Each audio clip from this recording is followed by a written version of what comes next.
Bonjour à tous, c'est Quentin et bienvenue dans ce nouvel épisode de La Voix du Lion. Aujourd'hui, je voudrais parler d'un sujet un petit peu lourd, un petit peu profond, qui est celui de la solitude et de l'isolement. Savoir, est-ce que c'est une réalité ou une fiction ? C'est un petit peu lourd parce que ce sont des sentiments qu'on a en soi et qui nous font souvent aller un petit peu mal, qui sont un petit peu désagréables. Donc je voulais essayer de développer un petit peu ça parce que oui, quand on choisit de changer de voie, on se sent un petit peu seul, on perd ses repères. On n'a pas forcément tous les gens autour de nous, donc c'est un petit peu ce qui m'arrive en ce moment. Hein. Je décide de changer de voie professionnelle et là, parfois, il y a des grands moments de solitude qui arrivent. Donc, je vais essayer, toujours dans cette même logique, de redéfinir avec vous ce que j'entends par solitude et ce que j'entends par isolement, et ensuite ce que j'entends par réalité ou fiction, pour voir un petit peu comment tourner autour de ces concepts qui sont parfois très douloureux. Alors, la solitude. La solitude, ça vient de solus en latin, et qui veut dire sans aucun rapport avec les autres. Il faut bien se rendre compte que partager ne se fera jamais que dans une sensation illusoire. Ce qui est authentique en nous, c'est en nous. Le partager avec l'autre, c'est difficile. On peut éventuellement proposer à l'autre de se mettre dans le même état, de sentir les mêmes choses, mais le partager vraiment, ça me paraît complètement impossible. Parce que la solitude, c'est quelque chose qu'on a au fond de soi, si on se sent seul. Alors, comment est-ce qu'on peut raccorder ça avec une expérience et du vécu ? Par exemple, quand on est face à un examen ou quand on passe son permis, on est seul à faire les choses. On a beau partager son angoisse, on a beau partager ses difficultés, eh bien, on se sent complètement seul. Ou même pour aborder la personne dont on est amoureux. Par exemple, ou la personne qui nous met en état d'amour, si on fait référence au podcast d'hier. Eh bien, quand on aborde une personne qui nous séduit, on se sent seul. Alors pourtant, on va se rapprocher de quelqu'un. On se sent seul parce que on a nos peurs, on a nos doutes, on se demande si on va pas être rejeté, etc., etc. Donc on vit des grands moments de solitude. Ça, pour moi, c'est une condition intrinsèque de l'humain. C'est lié à la condition humaine.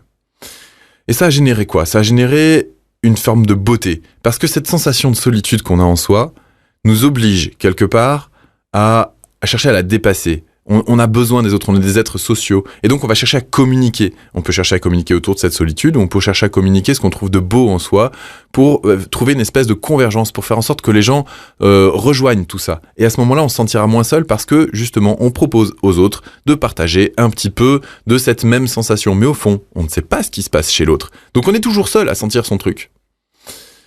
Et finalement, chercher à communiquer pour permettre aux autres de ressentir la même chose que soi, c'est une forme de mise en symbiose avec le reste du monde. On est toujours seul en soi, mais on se sent en symbiose.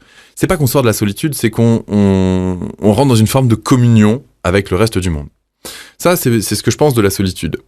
Donc c'est sans aucun rapport avec les autres. Et forcément, paradoxalement, ça nous pousse à aller dans le rapport avec l'autre.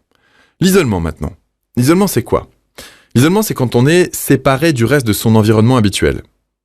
Ça veut pas dire qu'on est seul, ça veut dire qu'on est séparé de son environnement, son contexte, on va dire.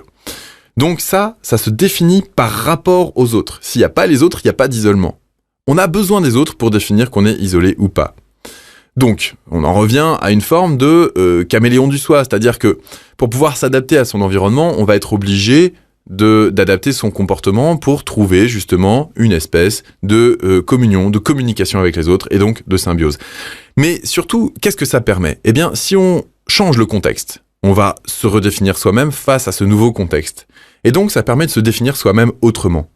Et donc, l'isolement, quand on y pense, ça permet l'évolution. Si on n'a pas d'isolement, on ne peut pas aller vers l'évolution. Donc, pour moi, les côtés vraiment super positifs de la solitude et de l'isolement, c'est pour la solitude se remettre en symbiose avec le reste du monde et pour l'isolement de proposer une évolution de soi. Je veux dire, a priori, c'est quand même pas mal. Donc c'est nécessaire pour moi, la solitude et l'isolement. D'ailleurs, c'est une pratique qui a été longtemps faite par des moines. Ils se mettent en retraite, ils se mettent en dehors du monde, ils connaissent la solitude et l'isolement pour pouvoir ensuite vivre autre chose. Est-ce que c'est réel ou est-ce que c'est fictif maintenant ? Eh bien, ça c'est une question qui m'intéresse beaucoup parce que la définition de la réalité dans la physique, quand on étudie un petit peu la physique, c'est assez complexe et on s'aperçoit que la réalité est plus compliquée que ce qui n'y paraît à définir et la fiction, pareil. Maintenant, je vais pas rentrer dans ces considérations tout de suite, mais si on se pose la question de savoir est-ce que la solitude et l'isolement sont réels ou sont fictifs ? Eh bien, tout dépend de la manière dont on voit le reste du monde, puisque, on l'a vu, tout ça, c'est rapport au reste du monde. Soit on considère qu'on vit dans un monde avec environ 7 milliards d'individus, soit on considère qu'on est à peu près 7 milliards de mondes vivant dans un même espace-temps, qu'on appelle réalité. Donc la réalité, à ce moment-là, ça permet de la redéfinir un petit peu, c'est quoi ? Eh bien, c'est la somme des mondes individuels. Donc finalement, on est en solitude permanente. Et en même temps, elle est inexistante. On est donc dans le paradoxe de la définition de la solitude. Et ça, c'est plutôt pas mal, parce que ça veut dire quelque part, si la solitude est aussi paradoxale que ça, c'est peut-être parce qu'elle n'existe pas. Mais ça veut dire quoi ? Ça veut dire qu'on va chercher dans cet espace-temps, qu'on appelle réalité, une mise en commun de tout ce qui vient de l'intérieur vers l'extérieur, et non pas l'inverse. Et donc, ça nous permet de définir notre monde à chaque fois. Donc, la question est la suivante à partir de maintenant. Maintenant qu'on a redéfini la solitude, l'isolement, qu'on a redéfini le principe de réalité, ou de la fiction. La fiction, c'est ce qui se passe à l'intérieur de soi, mais qui n'est pas en adéquation avec la réalité. Mais la réalité, finalement, c'est une mise en commun de ce qu'il y a à l'intérieur de chacun. Donc, au final, on peut se poser la question. Vous, qu'est-ce que vous allez mettre plus tard, ou même juste maintenant, dans le monde ? Je vous dis à demain pour un prochain podcast. Salut !